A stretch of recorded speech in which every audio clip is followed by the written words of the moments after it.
Adoni municipal contract engineering కార్మికులు MLA Valmiki పార్థసారథిని కలిసి పలు డిమాండ్లతో కూడిన వినతి పత్రం సమర్పించారు.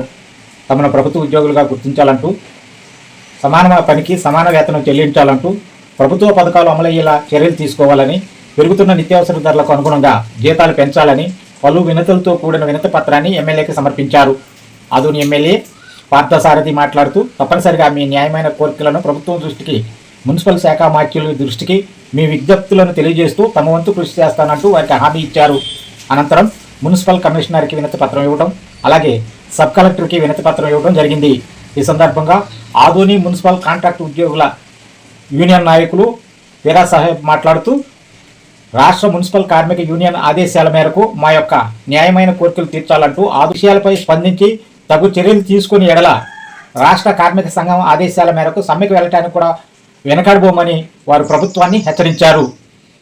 Adoni municipal engineering workers union అధ్యక్షుడు పీరా సాహెబ్, ప్రధాన కార్యదర్శి అహ్మద్ హుస్సేన్, వర్కింగ్ ప్రెసిడెంట్ సోమన్న, నాయకులు శివరాం, కృష్ణమూర్తి, ఆంజనేయులు, శ్రీనివాసులు, వీరేష్, శరత్, భరత్, కైలాష్, వలి, కేపీ చంద్ర, ఎలక్ట్రీషియన్ రామాంజనేయులు, కరీముల్లా, ప్రకాష్, శివకుమార్, పార్కు దేవేంద్ర, బసాపురం ఆంజనేయులు, ఆకాష్, రమేష్ తదితరులు పాల్గొన్నారు.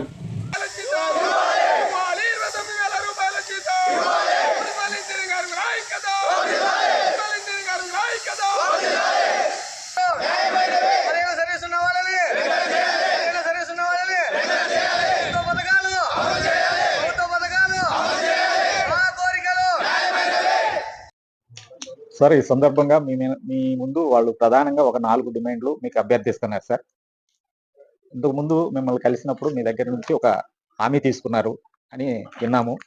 రెండోది వచ్చేసి, కొన్ని సందర్భాల్లో నా దృష్టికి వచ్చిందంటే దాదాపుగా సీఎం దృష్టికి వెళ్ళినట్లు అన్నది మీరు అనేక సందర్భాల్లో అన్న విషయాలను గుర్తు చేస్తున్నాం సార్. ఈ సందర్భంగా ముఖ్యంగా వాళ్ళ అభ్యర్థన ఏదైతే ఉందో అది సీఎం దృష్టికి, అట్లాగే మున్సిపల్ మినిస్టర్ దృష్టికి కూడా తీసుకెళ్లాలనేది వాళ్ళ ప్రధాన అభ్యర్థన సార్. ఇది మీరు అనేక విషయాలు అసెంబ్లీలో కొట్లాడిన వ్యక్తిగా ఒక ఎమ్మెల్యే గారికి మా విషయాలను తీసుకెళ్తే సాక్షాత్తు సీఎం గారి దృష్టికి తీసుకెళ్ళినట్టుగా నమ్మి మిమ్మల్ని ఈరోజు వాళ్ళు వచ్చి కలిసి మీకు ఒక విన్నపాన్ని విన్నవించుకోవడం జరిగింది సార్. ఈ విషయం మీద మీరు సంబంధించిన ఇంజనీరింగ్ వర్కర్లు, ఇంజనీరింగ్ సెక్షన్ లో పనిచేసేటువంటి అవుట్ సోర్సింగ్ ఎంప్లాయీస్, వీళ్ళు సుమారుగా 200 మంది పైన ఉండాల్సి ఉంది. కానీ వీళ్ళు 70 మంది అంతా ఉన్నారు.